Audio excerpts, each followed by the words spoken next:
ಅಂದರೆ ಇಲ್ಲಿವರೆಗೂ 2, 4, 6. So first ಬಂದು ಚಾಪ್ಟರ್, ಹೆಡಿಂಗ್, ಸಬ್ ಹೆಡಿಂಗ್. ಇದರ ನೆಕ್ಸ್ಟ್ 2 ಡಿಜಿಟ್ ಏನಿದೆ ಇದು ಪ್ರತಿ ಕಂಟ್ರಿ ಸ್ಪೆಸಿಫಿಕ್ ಆಗಿ ಅವರಿಗೆ ಯಾವ ನಂಬರ್ ಬೇಕೋ ಅದನ್ನು ಕೊಟ್ಕೊಳ್ಬೋದು. ಸೊ ನಾವು ಇಂಡಿಯಾದವರಾದರೆ 8 ಡಿಜಿಟ್ ಫಾಲೋ ಮಾಡ್ತಾ ಇದ್ದೇವೆ. US ಅಲ್ಲಿ 10, 12, 14. ಚೈನಾದಲ್ಲೂ ಕೂಡ 10, 12, 14.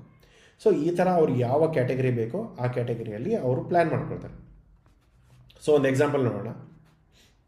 ಇವಾಗ ಒಂದು ಫಾರ್ಮಾಸ್ಯೂಟಿಕಲ್ ಪ್ರಾಡಕ್ಟ್ ಇದೆ, ಒಂದು ಆ್ಯಂಟಿಬಯೋಟಿಕ್, ಒಂದು pain killer. Okay, so first ಬಂದೇನು ಚಾಪ್ಟರ್ ಏನಿದೆ ಫಾರ್ಮಾಸ್ಯೂಟಿಕಲ್ ಪ್ರಾಡಕ್ಟ್. ನೆಕ್ಸ್ಟ್ ಹೆಡ್ಡಿಂಗಲ್ಲಿ ಏನಿರುತ್ತೆ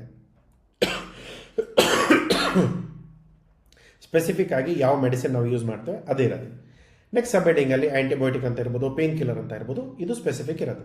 ಸೊ ಇದನ್ನು ನಾವು ಎಲ್ಲಿ ಚೆಕ್ ಮಾಡೋದು, ನಾವು ಹೇಗೆ HSN ಕೋಡ್ ಪ್ರಾಪರಾಗಿ ಗುರ್ತು ಮಾಡ್ಕೊಳ್ಳೋದು ಅನ್ನೋದನ್ನು ನಾವು GST ವೆಬ್ಸೈಟಲ್ಲಿ ಚೆಕ್ ಮಾಡೋಣ. ಈ GST ವೆಬ್ಸೈಟಲ್ಲಿ